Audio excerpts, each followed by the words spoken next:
we both coach high rollers, but I also coach more recreationals than you do. And I also coach more mid-stakes guys. And especially for those guys, I find GTO Wizard is a very helpful tool. It's got, just a lot less intensive than solving yourself. And I know you've found, some benefit to that, but also mentioned some of the flaws to me. Curious to hear your thoughts in terms of what people studying with some of these pre-solve tools might be getting for outputs that are problematic, if that's the case. And what's your understanding in terms of solving yourself using, say, a GTO Wizard with RUSE? Yeah, from my work with some security projects and some development projects with different companies, I've gotten sort of a reasonable understanding of how these things work without being an expert in computer science, of course. So my understanding is more general, and the way I think about it is maybe makes more sense to me than the way I explain it. But so obviously PIO uses all the public solvers use CFR. That's the algorithm that they use. So when we talk about CFR so CFR would be how GTO Wizard probably built their big library without RUSE, right? So it's the same thing as me and you renting a bunch of servers and cranking out a bunch of solves based on CFR.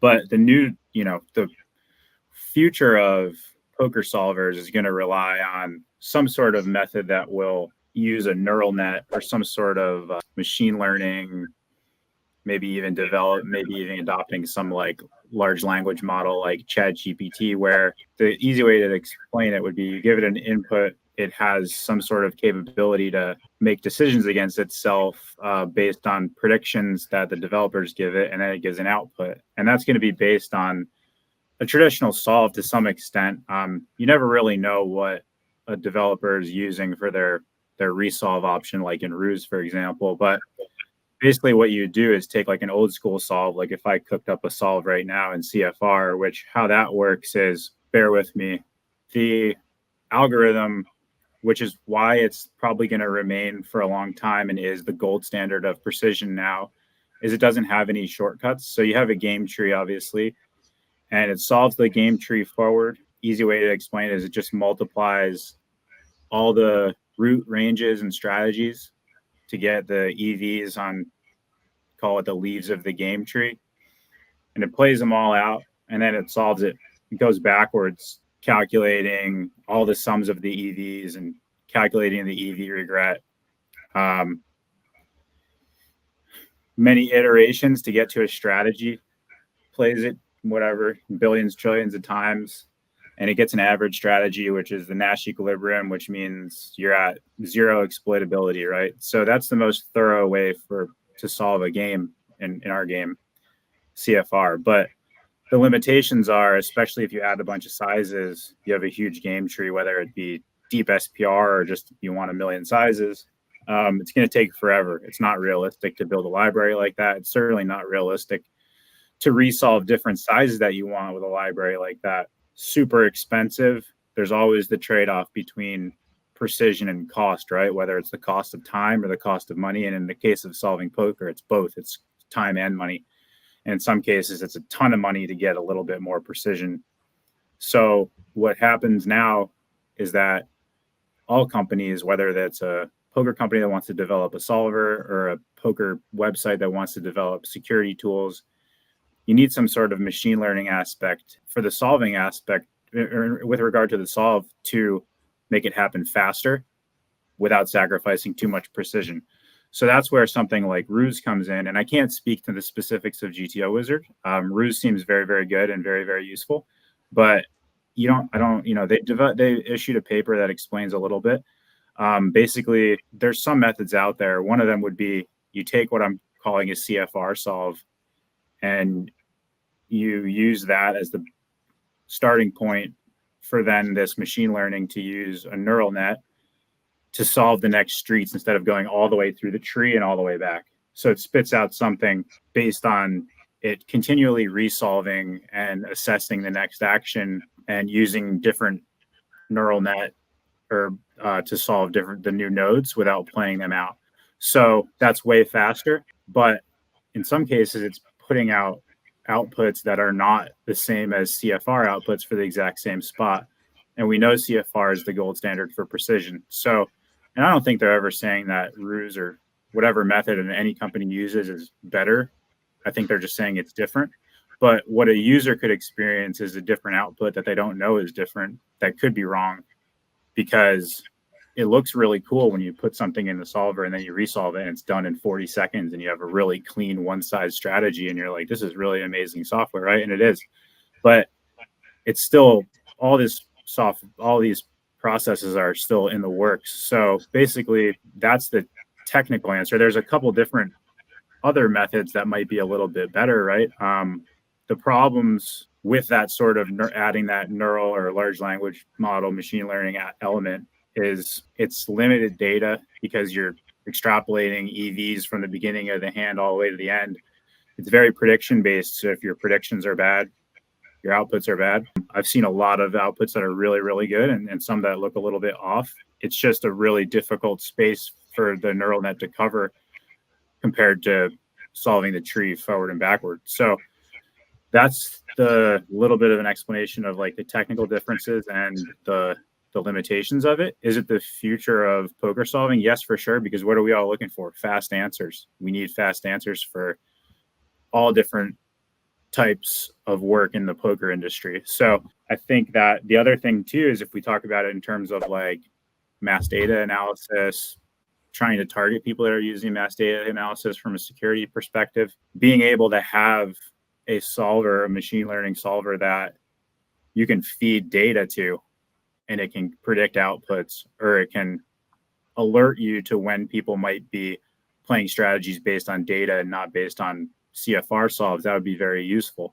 It'd be very useful for me and you to throw a bunch of data into a solver that can do predictive machine learning solves and stuff like that.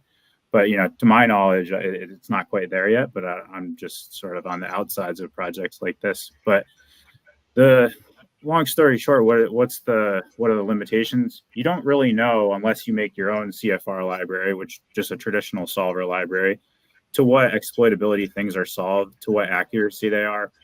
If you throw a bunch of sizes in something and you don't solve it down to really low exploitability, it can spit out some really messy strategies that are kind of all over the place. And then you have all these different options and you're kind of looking at it like, oh, this is a game where you can kind of do anything, right? Wow, okay.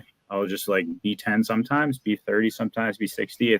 It's interesting from that perspective because it can show you what's available to you, but it's also a rough study tool if you're trying to actually play the game, because then you're kind of all over the place with everything. And the name of the game is precision and understanding sort of what hands you have in any given spot. So for anyone I'm coaching or working with, I think a library like that is incredibly useful to start to understand the things that are going on in poker that are completely off your radar. Like, wow, I'm supposed to just barrel ace-2 here. This is crazy. Why am I doing that?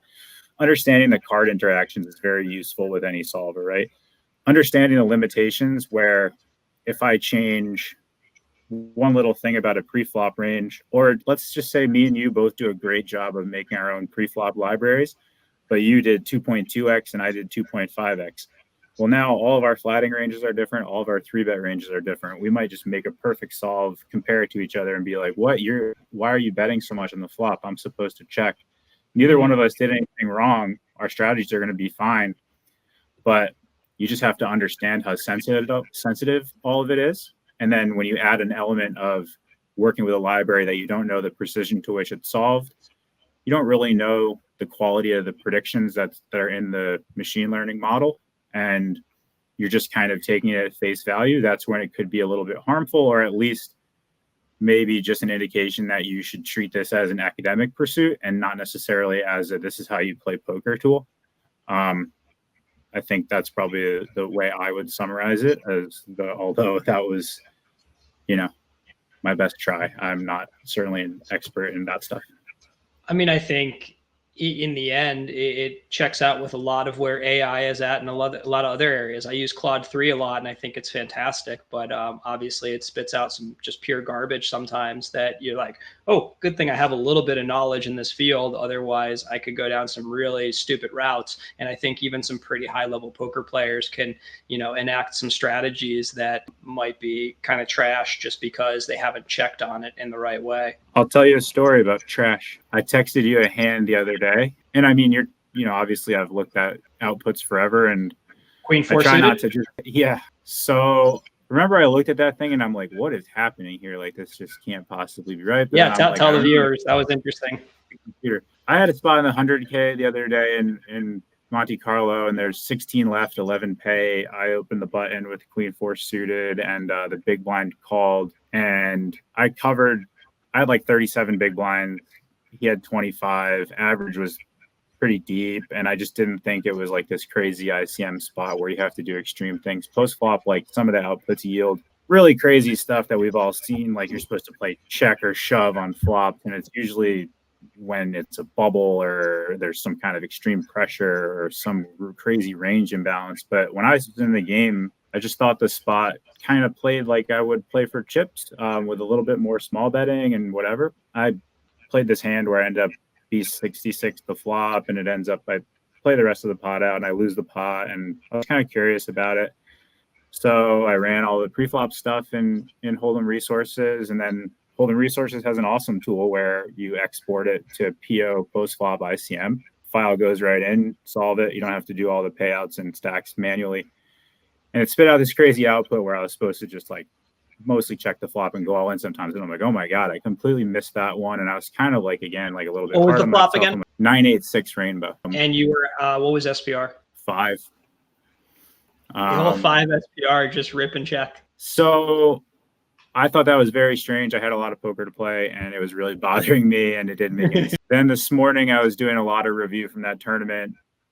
I threw another one in, and it was a blind versus blind spot, and I won't get into the specifics, but it was like 6-7 SPR on the flop, and small blinds bet one big blind, and the big blind range is all in or fold, and I'm like, okay, something's going on here. This doesn't look right, and it's not just the limitations of post-flop ICM. So then I checked the Hold'em Resources Discord channel, and I was like, is there like a bug going on?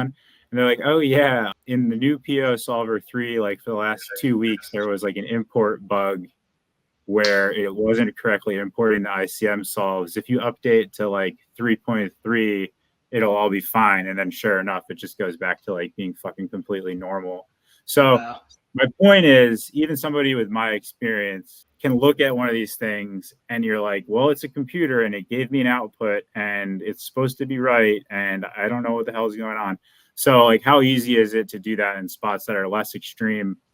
And I think just trusting the outputs and not digging deep, which also comes from like, if you've never built your own stuff or worked with your own tools, it's really difficult to look at stuff and see what's bad. You have to have a lot of experience. So, it's not a realistic expectation that people will go through whatever these public libraries are and be able to pick out mistakes. But I think just as a blanket sort of announcement, you want to take everything with a grain of salt. And when you see something weird, maybe dig deep, maybe spend the time to look at it yourself. Maybe look at the pre-flop ranges and see if they're really wacky.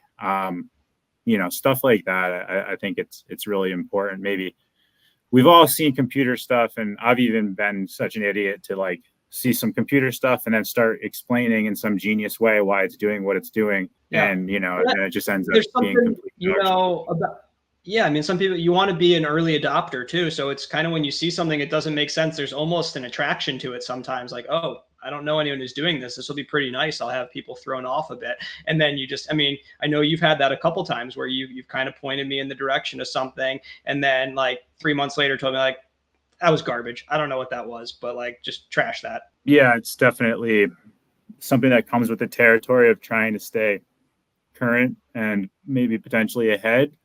And then getting some rude reminders sometimes that just kind of go back to you don't always have to try to find the play that's going to shock everybody, the big lead, whatever the case may be. Like, you flop a set in a 4-bet pot, just check.